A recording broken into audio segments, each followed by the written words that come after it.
Welcome back. আমি স্বাগত জানাচ্ছি ভূত এফএম লাইট থেকে মোসাম্মদ সাবিনা আক্তার। আশা করি সবাই ভালো আছেন এবং ভালোর দলে আছেন। বরাবরের মতো নতুন একটি ঘটনা নিয়ে হাজির হলাম। ঘটনাটি পাঠিয়েছেন দিনাজপুর থেকে শফিকুল ইসলাম। শফিকুল ভাই, আপনাকে অনেক ধন্যবাদ ঘটনা পাঠানোর জন্য। তবে আর দেরি না করে চলে যাই ঘটনার মূল আলোচনায়। গ্রামের এক প্রান্তে দাঁড়িয়ে আছে পুরনো কাঠের বাড়ি, যা দিনের পর দিন আর রাতের পর রাত ধীরে ধীরে ভেঙে যাচ্ছে। বাইরের জানালাগুলি ভেঙে গিয়ে ঝুলছে, যেন তার পুরনো শরীরের ক্ষত থেকে রক্ত ঝরছে। বাড়িটিকে সবাই চেনে বউ ঠাকুরির বাড়ি বলে, এবং ভয়ে কেউ সেখানে রাতে পা রাখে না। এখানে বসবাস করতেন শান্তি দেবী, একজন বিধবা নারী। তার একমাত্র সঙ্গী ছিল একটি কালো বিড়াল, যার নাম ছিল ছায়া। তিনি একা থাকলেও কখনো ভয় পেতেন না, কারণ ছায়া তার সঙ্গী ছিল। কিন্তু এক রাত যখন চোরেরা বাড়িতে ঢুকে শান্তি দেবীকে নির্মমভাবে হত্যা করে, সেই রাতেই ছায়াকে হত্যা করা হয়। শান্তির মৃত্যুর পর বাড়িটি একেবারে পরিত্যক্ত হয়ে পড়ে, এবং সেই রাত থেকে কেউ আর সেখানে থাকতে পারেনি। বাড়িটি হয়ে ওঠে অভিশপ্ত। বলা হয় শান্তি দেবী তার সঙ্গী ছায়ার সঙ্গে একসঙ্গে ফিরে এসেছে, এবং যে কেউ ওই বাড়িতে পা রাখলে সে আর ফিরে আসে না। ২০ বছর পরে শহরের একজন তরুণ ফটোগ্রাফার রাহাত বেরিয়ে আসে রহস্যময় স্থানগুলি নিয়ে ছবি তুলতে। একদিন তার চোখে পড়ে সেই অভিশপ্ত বাড়িটি।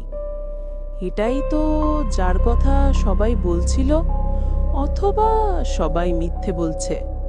রাহাত গাড়ি থেকে নামলো এবং সেই অন্ধকার বাড়ির দিকে হাঁটা শুরু করলো। বাতাসে মরা পাতা ভাসছিল, কিন্তু কিছুই আসলে স্বাভাবিক ছিল না। বাড়ির দরজা খোলা ছিল, তবে সেটা অনেক দিনের পুরনো ক্ষয়প্রাপ্ত কাঠের। দরজা খুলে সে ভিতরে প্রবেশ করল, টর্চের আলো ফেলে চারপাশ পরীক্ষা করল। তার চোখের সামনে যা এলো তা ছিল ভয়ঙ্কর।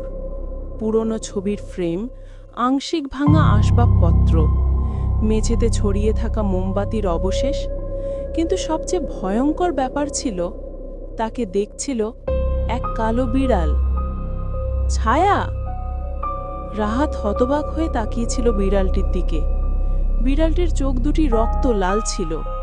সেই চোখের মধ্যে ছিল এক ধরনের অদ্ভুত প্রাচীন শক্তি, যেন এটি রাহাতের আত্মাকে শোষণ করতে চায়। এটা কি কোনো কৌতুক? রাহাত হেসে বলল, কিন্তু তার হাসি দ্রুত থেমে গেল। বিড়ালটি সেখান থেকে চলে গেল, মুহূর্তেই অদৃশ্য হয়ে গেল। তবে রাহাত বুঝতে পারল এখানে কিছু অস্বাভাবিক ঘটনা ঘটছে। রাহাত সামনে এগিয়ে গেল। টর্চের আলো দিয়ে জানালার পাশে দেখতে পেল একটা পুরনো হাড়, যা খুব পরিচিত ছিল। হাড়টি শান্তি দেবীর ছিল। সেই মুহূর্তে বাতাসে ভেসে আসলো এক নারীর কান্নার আওয়াজ। ছায়া, ও ছায়া, তাদের ছেড়ে দিস না। রাহাত রুদ্ধশ্বাসে বলল, কে বলছে? কিন্তু কোনো উত্তর আসেনি। সেই অদ্ভুত কাঁদুনির শব্দ আরো জোরালো হতে শুরু করলো। বাতাসে এক অদ্ভুত শীতলতা চলে আসলো। গাছগুলির ডালপালা যেন জোরে জোরে ঝাঁকাচ্ছিল, এবং ভাঙা জানালার কাঁচ থেকে সেসব সারা ঘরের ভেতর গুড়িয়ে পড়ছিল। রাহাত একটি ছবির দিকে তাকালো, যেটি তার দিকে অন্যমনস্কভাবে তাকিয়েছিল। ছবিটি হঠাৎ বদলে গেল, আর সেখানে শান্তি দেবীর বদলে রাহাতের মুখ দেখা গেল। তার চোখ বন্ধ, মুখটি খোলা, যেন সে কোনো দুঃস্বপ্নে বন্দী। রাহাত তার হাত কাঁপতে কাঁপতে ক্যামেরার দিকে এগিয়ে গেল। সে ছবি তুলতেই ফ্ল্যাশের আলো আবার ফুটে উঠল। কিন্তু সেই ছবি দেখার পর তার বুকের মধ্যে কিছু একটা চাপ দিল। এটা ছিল সে নিজেই, কিন্তু তার অবস্থা ছিল ভয়াবহ। রাহাত মৃত, ঘরের মেঝেতে পড়ে আছে, আর তার শরীরে এক অদ্ভুত সায়ার ছায়া। রাহাত হঠাৎ অনুভব করল চারপাশের বাতাস আরো ভারী হয়ে উঠেছে। শরীরটা যেন জড়িয়ে ধরছে কিছু একটার দ্বারা। তার মুখ দিয়ে কোনো শব্দ বের হচ্ছিল না। তখন সেই বিকৃত কণ্ঠ আবার শোনা গেল, তুমি আমার হয়ে যাবে রাহাত, তুমি আমার সাথেই থাকবে চিরকাল। রাহাত চোখ বন্ধ করে নিল। তখনই দরজাটি হঠাৎ খোলা গেল এবং সে দেখতে পেল এক কালো বিড়াল ছায়া। তিনিও তার দিকে তাকিয়েছিলেন।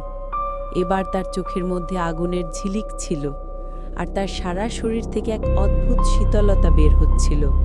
পরদিন গ্রামের লোকেরা রাহাতের ব্যাগ এবং ক্যামেরা পেল। ক্যামেরায় সর্বশেষ ছবি ছিল রাহাতের মৃতদেহ, তার চোখ বন্ধ, মুখে এক ভীতিকর চিৎকার।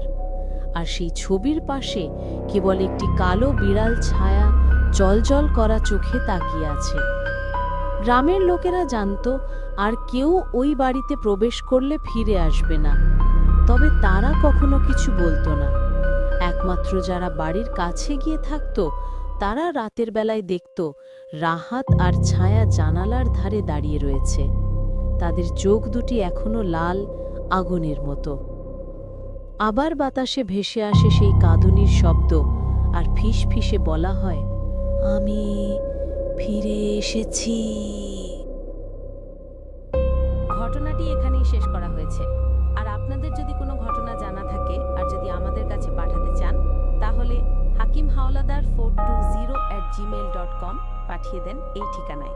কোন জায়গা থেকে পাঠাচ্ছেন, জায়গার নাম ও নিজের নাম লিখে পাঠাবেন। ধন্যবাদ।